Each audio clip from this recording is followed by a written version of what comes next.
This is the American Congress for the week of March 15th through 19th, and the materials under consideration for this week of classes is Chapter 5 in the Davidson and Oleszek, and also the article by Michael Robinson, The Three Faces of Congressional Media, and a dropped pen on the floor. And the selections from Fenno's great study of representatives in their native jungle, which I might like the analogy to Jane Goodall, observing the chimps in home style. And so what I'd like to do in this first module is just talk about the general issues raised by Chapter 5. Chapter 5, here, this is the kind of thing that people go down in history for being brilliant for. Chapter 5 comes after chapters 3 and 4 and comes before chapter 6. Oh, this burden of genius is so difficult. But it's a transitional chapter, and let me explain how it unfolds what we're doing. Following Davidson and Oleszek and Lee and Schickler, their framing of the two institutions in one, the representative institution and the legislative institution. Chapter 5 is the kind of link between those two parts of Congress. And the introductory material that I gave out last week to set up the issue of representation, I said there were 4 elements or aspects of representation, sort of moving from external to internal. External, the external structures of representation, the district, etc., and some of the issues were with apportionment, malapportionment, gerrymandering, that kind of stuff. And then the structures that actually start the recruitment process of narrowing down who's a candidate, which is dealt with in Chapter 3. And then in some ways, Chapter 4 deals with the campaign, which the way I characterize in terms of the sort of 4 aspects of representation is the experiences that transform a private citizen into a representative, given the advantages that Madison says that representative government has in Federalist 10, and given his discussion of the nature of Republican government in Federalist 39 and the nature of representation in the 50s papers. So, so Chapter 5 is transitional in the sense that it's still on the representational side. We're still exploring the meaning of representation, but as you're going to see, it's kind of it forms the bridge to the next subdivision, and you'll see with Chapter 6 and 7 and 8, etc., we're going to be talking about the internal structures of Congress, the legislative activity of Congress. And so Chapter 5, there are essentially 3 components to Chapter 5. The introductory material, we'll talk about that, and how it's in some ways sets up this sort of second bulk of the material, and that's what we'll discuss in the second module, is Fenno's home style. Now, Chapter 5, after the kind of introductory section, Chapter 5, the middle part, really is a condensation and a kind of a retelling of Fenno's book. And the reason I find Fenno so interesting is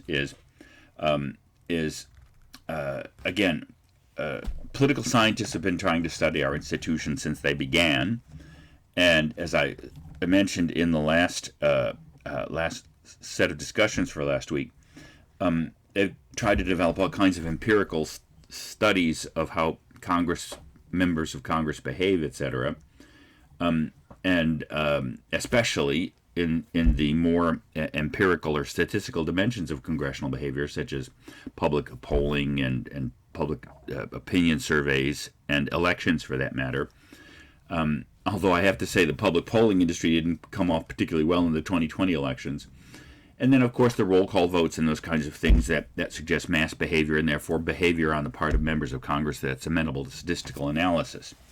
And I do want to talk, by the way, in this module about a series of readings that I decided not to employ for this course, or which I dropped, I should say, which I really thought long and hard about, because I really think it contains some very important stuff, which is why I want to talk a little bit about it as part of this module, and that is Douglas Arnold's, I think, remarkable study much more empirical in the sense of built upon statistical modeling and data and measurement than Fenno's book is.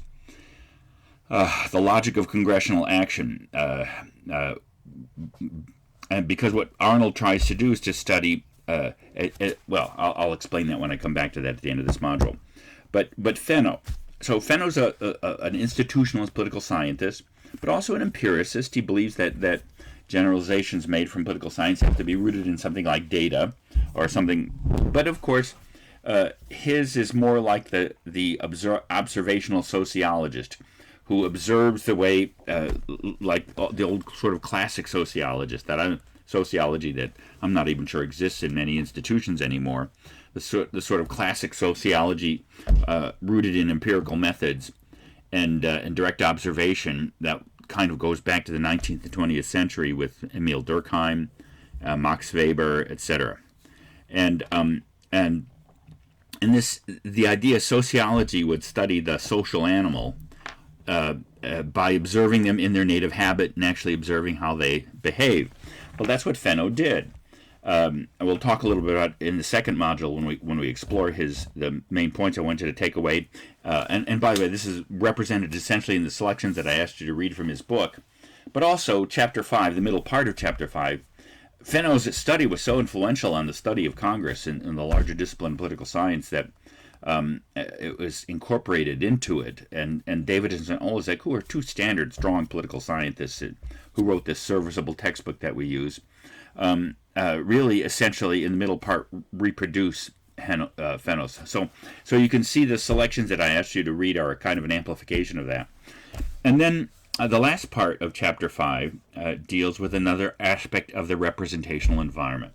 And that's the media of Congress. And Michael Robinson's great article, which is 20 years old, it's from the mid-90s, but nevertheless is still so powerfully descriptive. And again, in some ways, Chapter 5, the closing part that talks about media, really assimilate much of what Robinson observes. So the way you should use Robinson's article is a kind of an amplification of the major points made in the last part of Chapter 5.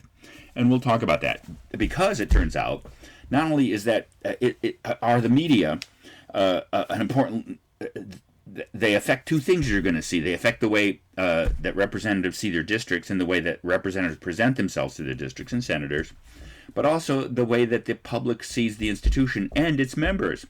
And to go back to one of the first questions in this course, why do Americans think that their Congress is El Stinko-Rooney? And Robinson doesn't simply answer that question, but at least he provides what might be a potential solution, a potential meditation, at least on that. And that is, Americans think the institution is dysfunctional, and it's actually more an issue of how the press present it. It's an issue of appearance rather than reality. Now, it may be that all of our institutions, and perhaps all of us as human beings, can always be improved. But we'll see, by the way, that as we saw to some degree with the representational structures of Congress, like the district and reapportionment and party reform, and we'll come back to this more, by the way, but especially with campaign finance reform, all of these reforms, which are aimed at a certain good, at changing one part of the system, which is why I started this course with some meditation about the nature of institutions, their components, and how you have to think about reforming them. Much of the campaign and electoral system we have today are the unintended consequences of well-meaning reform.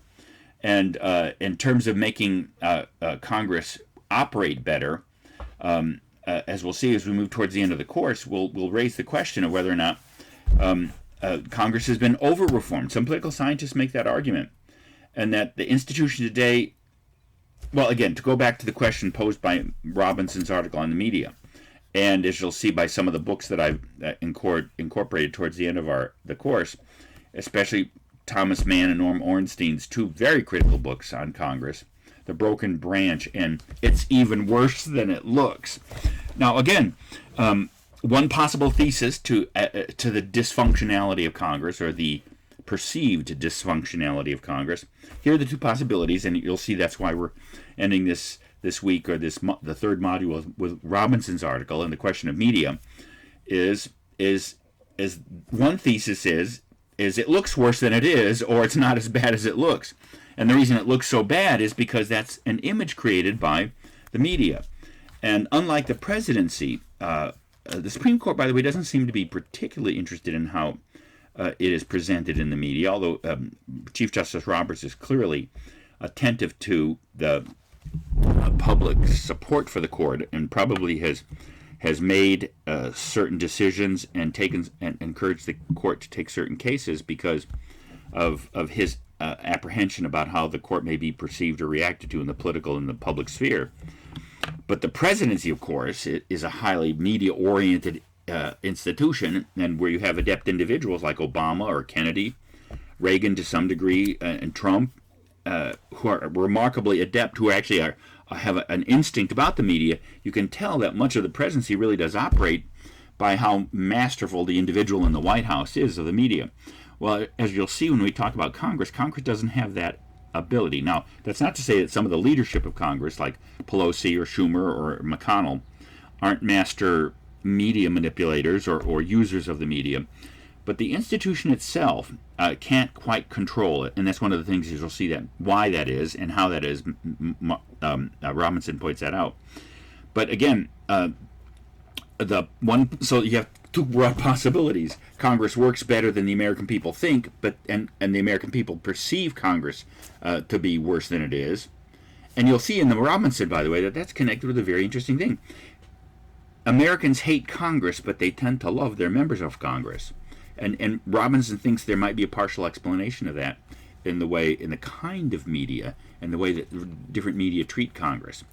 But and as you'll see, and as I suggest in the notes, that may have some explanatory value for this irony that is the more that the approval rating of Congress as an institution has gone down, the rise of incumbency of individual members of Congress has gone up.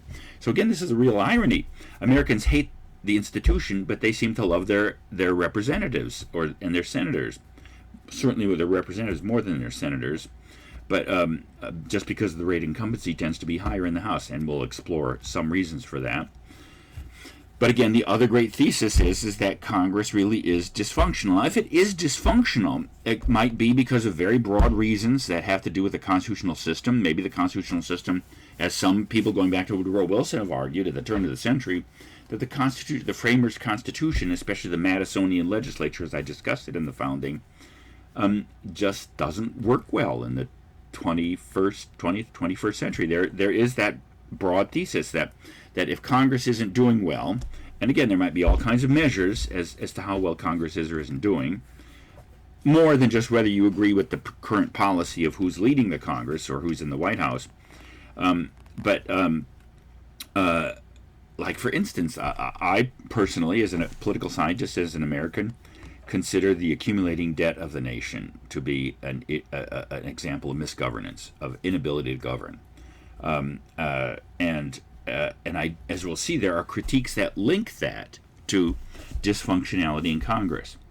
So even if you take the second great thesis that Congress really isn't working, you're going to see there's a range of explanations and possibilities there.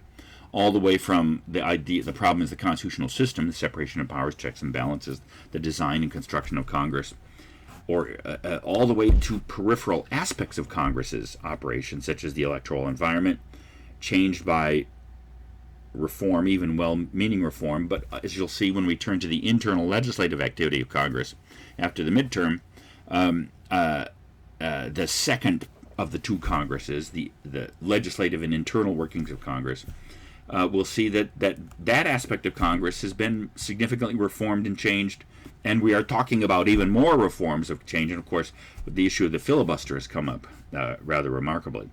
So first, I'll talk about the general issues in Chapter 5, and what we see there, and basically in the first third. The second module will discuss Fenno and homestyle and why that's important and what it may or may not show, and what he discovered in observing the chimps. And then the third module will explore the issue of media, primarily through the last part of Chapter 5 and through Robinson's very fine article. This coming week, the week of the 22nd to the 26th, will concentrate on Fenno's last great book. I think he's still plugging away. I think he's still alive, but this is the latest, I should say, act of major scholarship, which, as you'll see, is a kind of an updating of it's both an updating of home style and a kind of a more specific examination of aspects of it. Instead of following 18 members of Congress to form this kind of broad framework, we'll talk briefly about that in the second module, how he constructed his research design and what he did and how he did it. In his, you can see the material for this coming week to be one of where we're just looking at what he found and kind of updating and applying his framework to 5 members of Congress, and to kind of see what he concludes about the representational status of Congress, and that's how we'll finish off before the midterm with ending with Fenno's amplification and updating of his framework.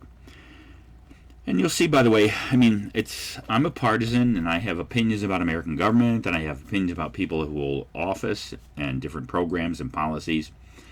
But as I identify myself in my American government classes, I tend to be generally affirmative of the American system of government. I've studied it all my life. And although Congress isn't pretty, it's not a pretty thing to see. And although I wouldn't go so far as P.J. O'Rourke, whose book I've mentioned already, has the fetching title, A Parliament of Whores, which is probably exactly the way most Americans see Congress. I wouldn't go that far. I'm mildly affirmative of Congress. And in some ways, that's why I chose Arnold and Fenno to kind of examine this, because I think Fenno especially, because, again, I decided not to use Arnold, although I'll describe him a little bit in this module. Fenno turns out to be moderately affirmative.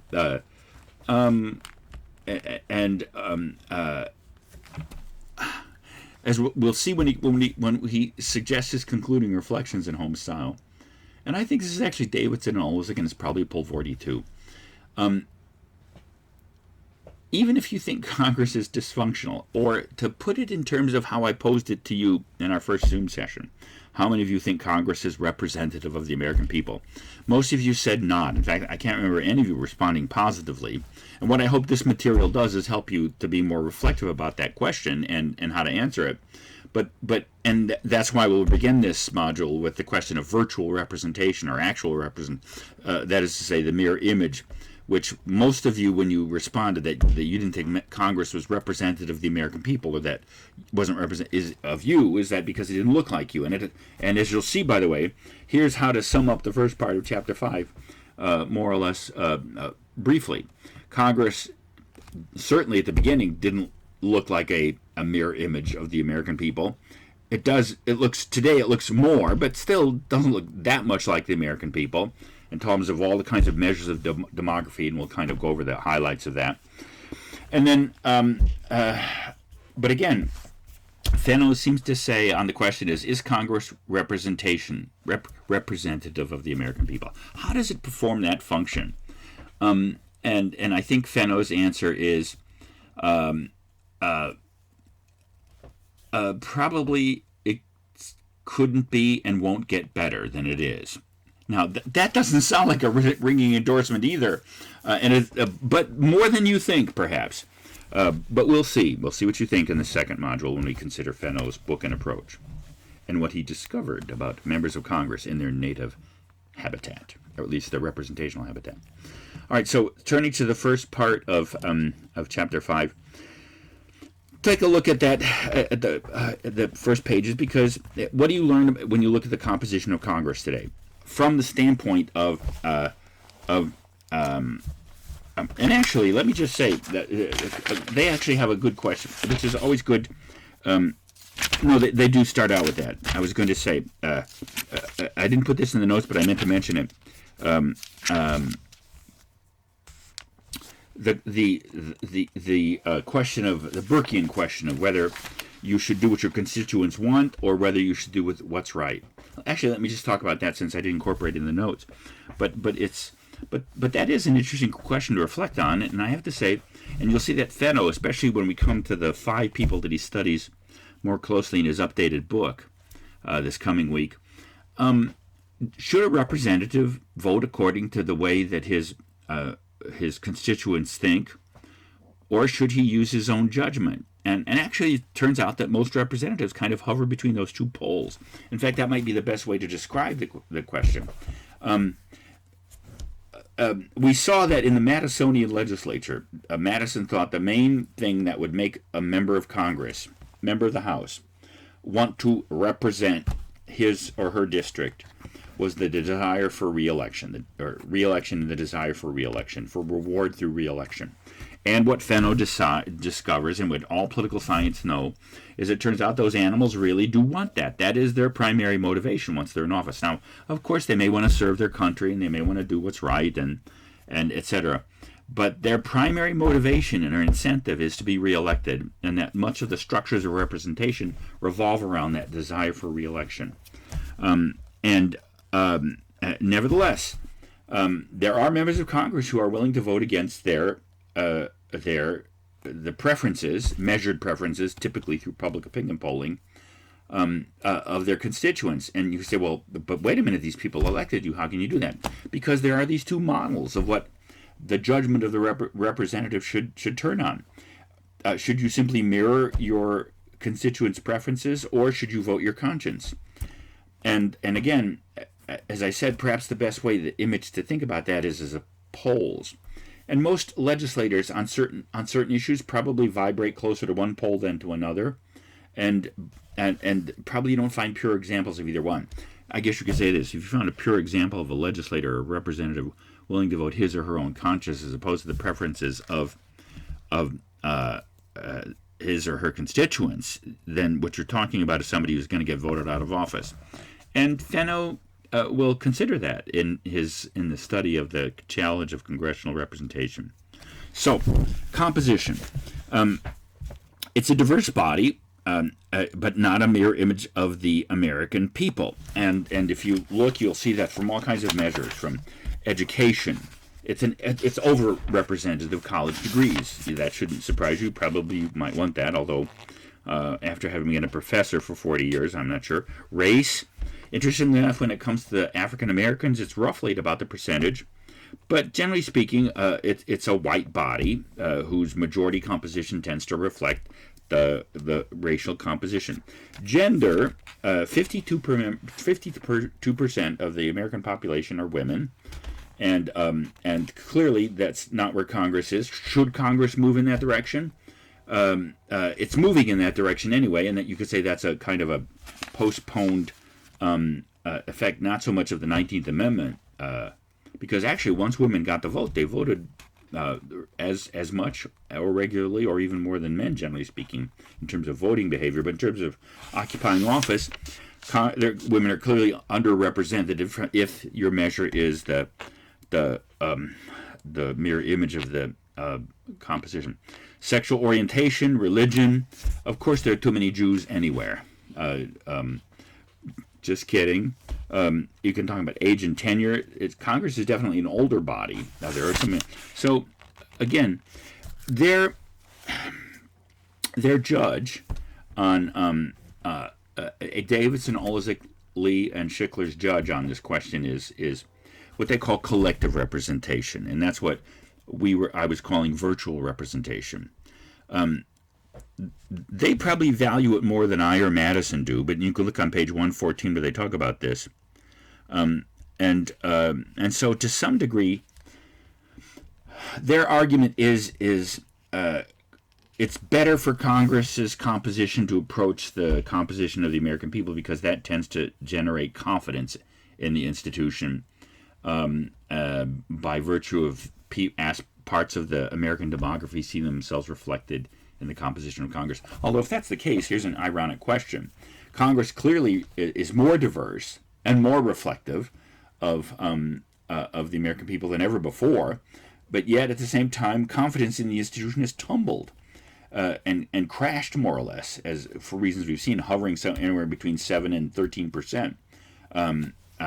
So if it's true that virtual representation is essential to the American people feeling confidence in the institution, that would seem to be counterintuitive given the empirical evidence. But that's not the thrust of what we're examining as representation. What I'm looking for is what actually links a member of Congress to his or her district, so that you can answer the question, or at least reflect on the question, does this institution represent the American people? And, of course, that depends on what you mean by representation. And does this individual represent his or her district?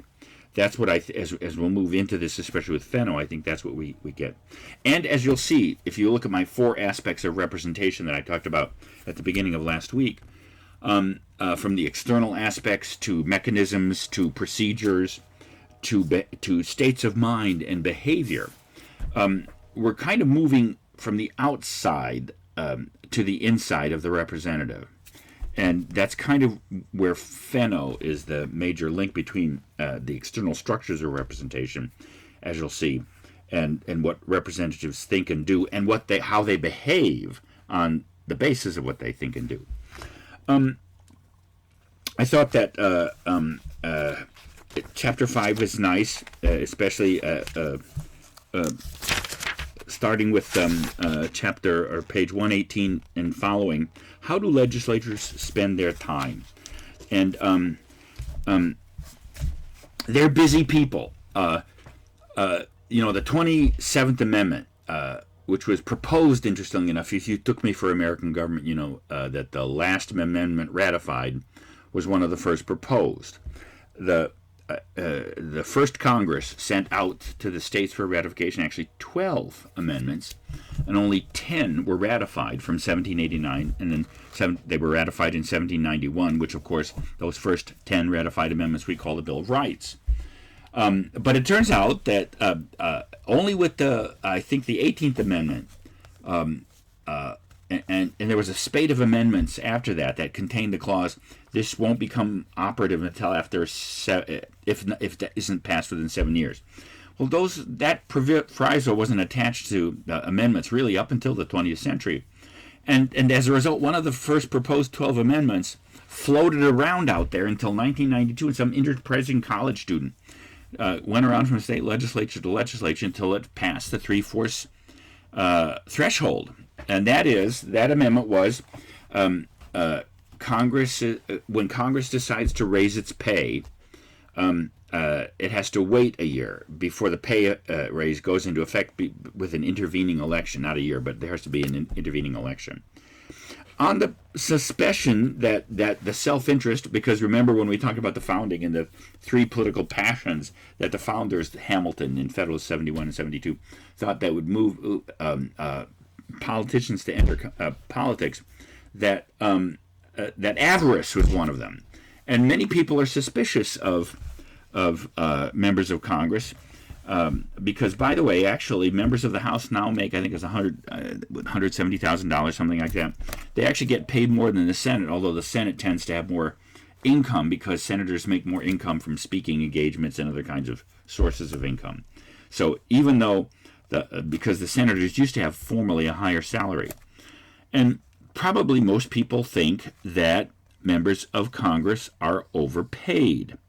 And yet, the suggestion that Davidson and Olsing make, and this is probably true, and you'll see this when you see some of Fenno's book, but also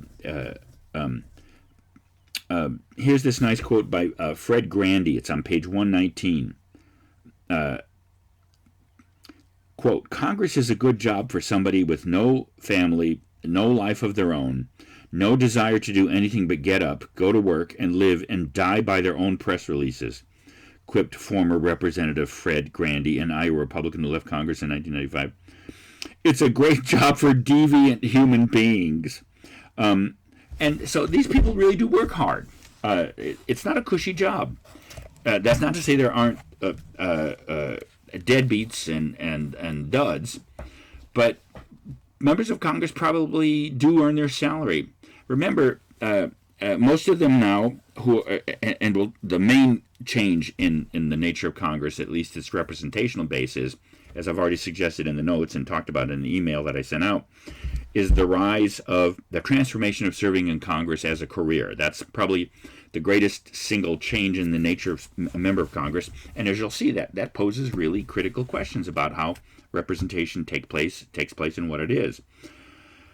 So, and especially, by the way, since the 70s, with all the spate of campaign finance reform that we talked about in 1971-74 with the Federal Elections Campaign Act and the Bipartisan Campaign Reform Act of 2003, where we inadvertently, this is one of the inadvertent effects of reform, of putting limitations on contributions, especially party limitations, is we forced members of Congress to now to be their own fundraisers and essentially their own campaign managers, even though they hire them.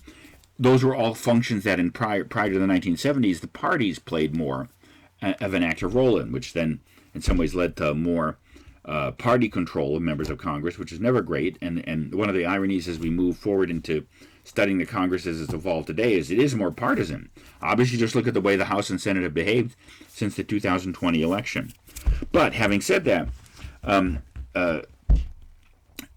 you'll see that when we turn after the midterm to the internal operations, the legislative dimension of Congress, the structures and procedures that guide Congress's legislative activity, of course, the most important developed there was not only the rise of parties, which we'll talk about in Chapter 6, the leadership structure and party structure of Congress, but the committee structure, the standing committee structure, which is the heart of Congress's Washington activity. And so this is under B under the notes. These people work hard. They have a busy life, a frenetic life.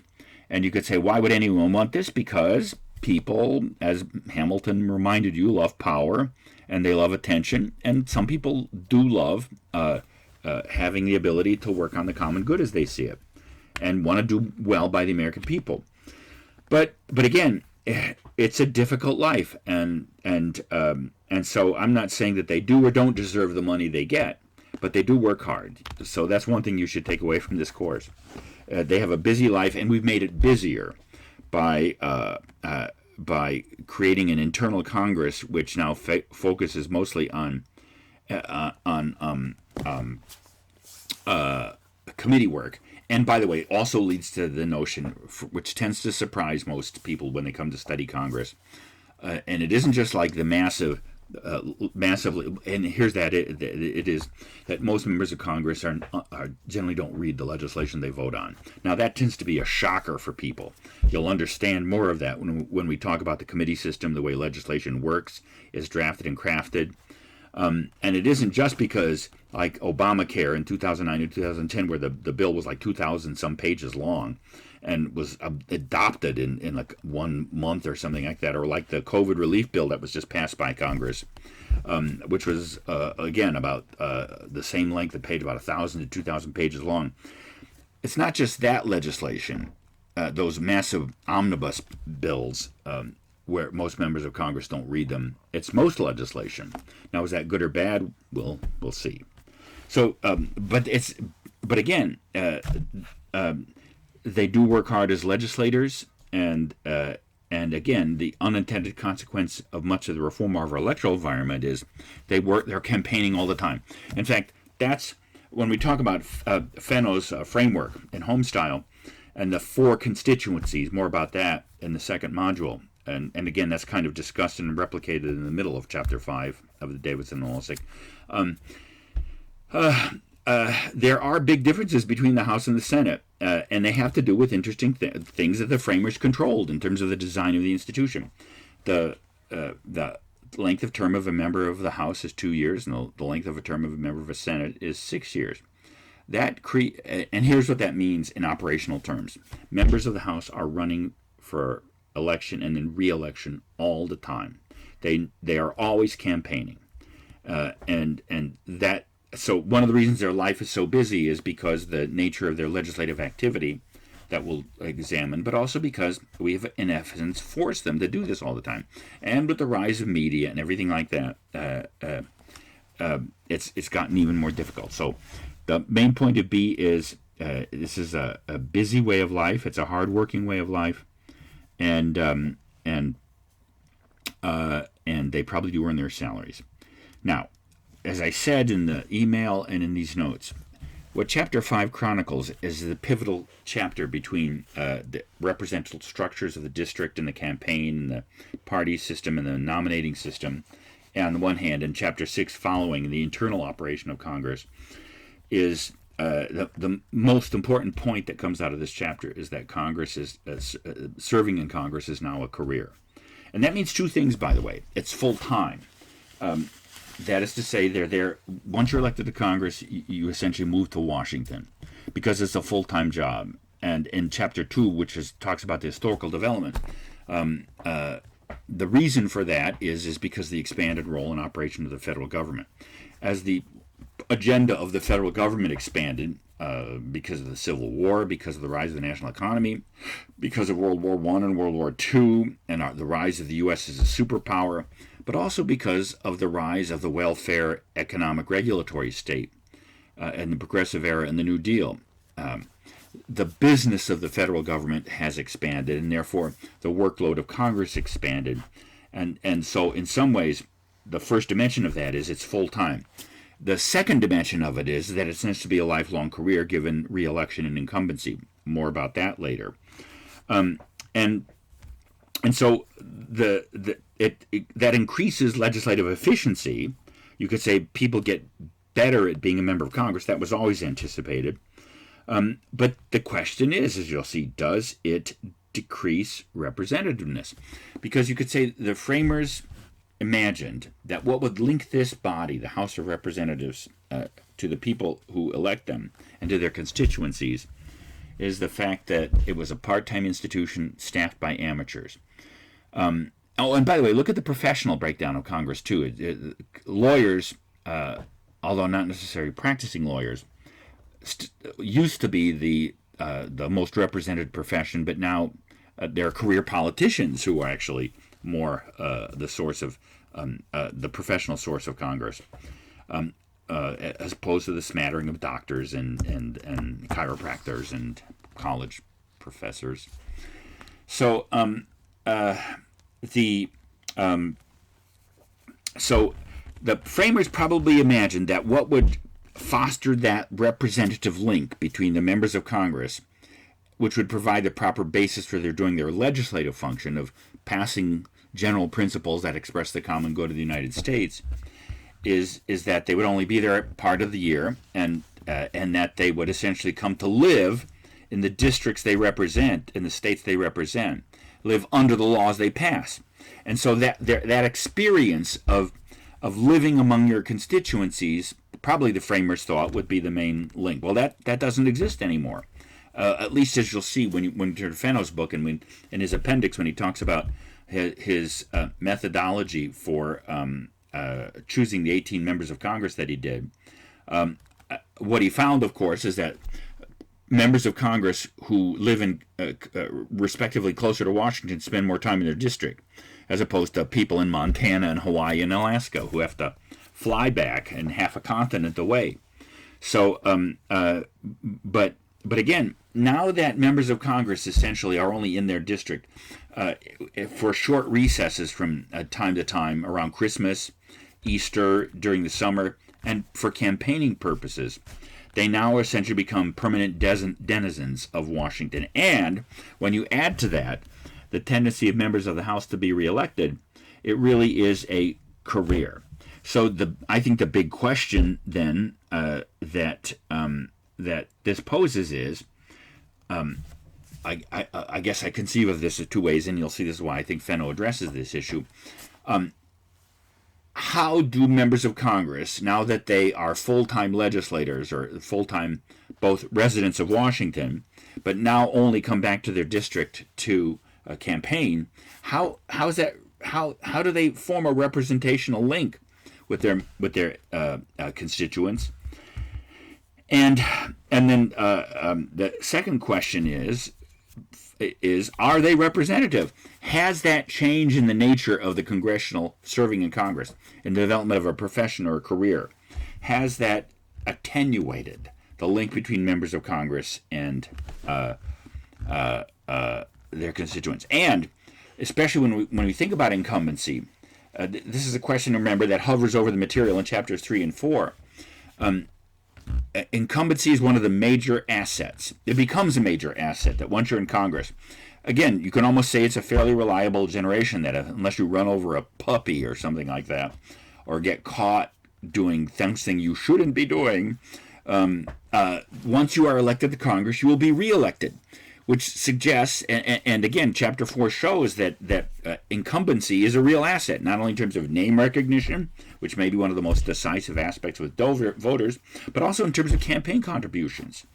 Incumbents receive far more campaigning. So, by the way, you'll see that when we come to proposals for reform at Congress at the end of the class, that's one of those things that people, why they support term limits, because they consider that returns a district to a level playing field, because the argument is, if incumbency is such an asset, does that mean our elections are no longer competitive?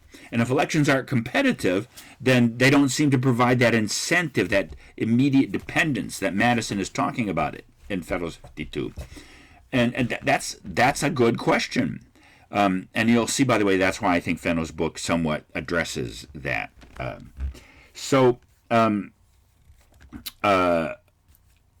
The last thing I want to talk about in this module then is the material. By the way, and you'll see. So one of the things that Davidson and Olzik talk about in this chapter about now that serving in Congress is a career, what's that career like? What does it consist of?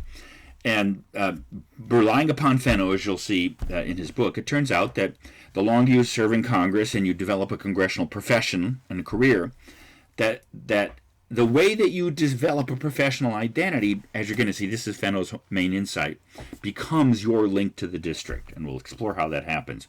But he discovered, for instance, that it goes through several stages of, like any career does, by the way, you could say, and not only, especially if you spend your entire life doing it. So we'll talk about the elements of this career, which both Davidson and Olzik following Fenno do, and we'll talk about the stages of it, especially in the second module. The last thing I want to talk about in this module is the book that I decided that I've used since the mid-'90s when it came out, and was so taken by it, and I thought so useful. But again, because we lost the 2 weeks because of my mother's death, I had to drop some material from the course, so I decided to drop the Arnold book with real hesitation and regrets. What was Douglas Arnold in the logical congressional action trying to do? He was trying to find a model, formulate a model that would explain how members of Congress, why members of Congress vote the way they do, how they behave in Congress, because, and again, Arnold was in some ways even more of an empirical political scientist than Fenno to some degree, or at least used more of the statistical measurement tools of empirical political science. So he was also, and just like economists who try to come up with models of economic decision making, he tried to formulate a comprehensive model that would explain how Congress why Congress as an institution did the things it did and didn't do the things it didn't do, and why members of Congress voted the way they do and behaved, and why they didn't do other things. A comprehensive model of congressional behavior, which is why the name of the book was The Logical Congressional Action. Now, the reason I thought the book was so useful is he brings the explanatory model back into the citizen base. And so, like Fenno, Arnold's book tends to be not only a study trying to predict how members of Congress behave, but how that behavior is related to how they relate to their district. So in a way, Arnold's model was an attempt to explain their legislative activity in terms of their representational activity. And again, let me just give you a sense of what he succeeded in doing. This is an interesting model, but like all models, it doesn't necessarily predict everything or explain everything. But Arnold started his model out with a very sophisticated measurement and description of not only who members of Congress tend to be, and for instance, in terms of public policies, Arnold generates a framework where he divides expertise on public policy to three broad levels of competence or expertise: citizen consciousness, generalist competence and specialist competence. Specialist competence means that like for instance, Rand Paul, who's a libertarian and tends to be tends to vote. Well, he's a Republican, a libertarian, but his professional background is medicine. He's a doctor, and I think he was a surgeon. So he actually is a specialist in many aspects of public health and healthcare. I don't say you have to agree with him or anything like that, but like a specialist in medicine or in science, a specialist has come to grasp and understand certain aspect of a particular issue. The second one is generalists, like journalists who know a little about a lot of stuff and tend to be more aware of the way things work, even if they're not specialists. And of course, the point about talking about this framework is Arnold finds that members of Congress fall into that second category. They are generalists in that they are more aware of the public about the nature of policymaking and the nature of politics and the issues facing the country, but they are not specialists. Now, when they serve on a committee, especially in the House where you only serve on one committee, members of Congress over time often do become specialists on certain aspects of public policy. But of course, then that leaves you with citizen consciousness. And one of the things that Arnold points out is that citizens, everyday people, know precious little about most of the aspects of politics. They certainly don't know how the system works internally, because Congress is difficult to observe, and except when the internal operations get crazy attention. But not only that, but also most citizens are ignorant of most things about policy making.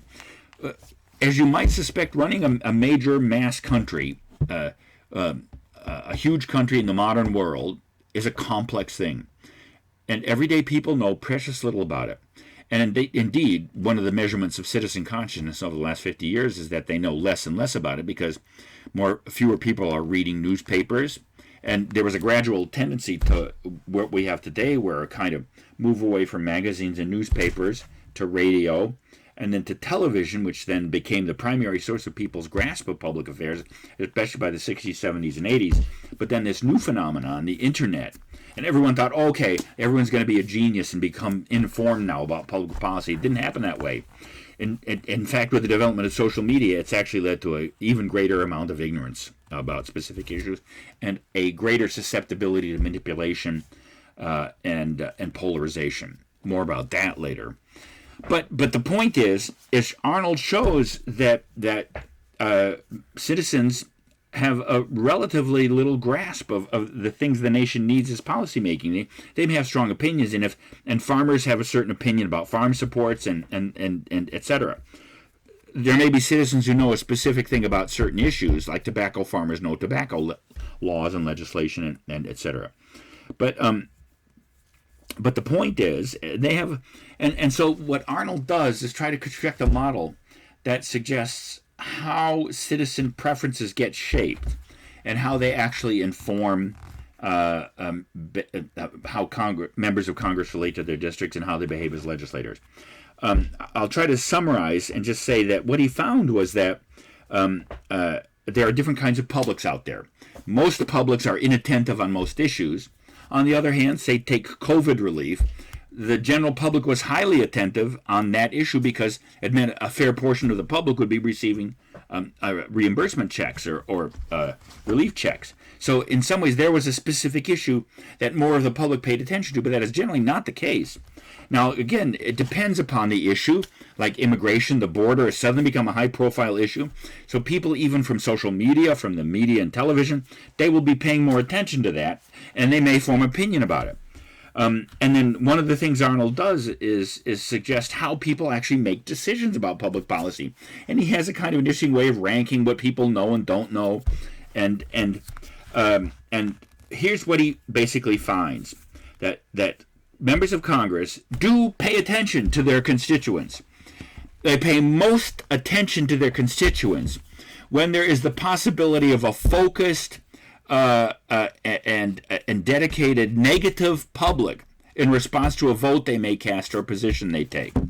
So So what Arnold shows, by the way, is that members of Congress do pay attention to their districts.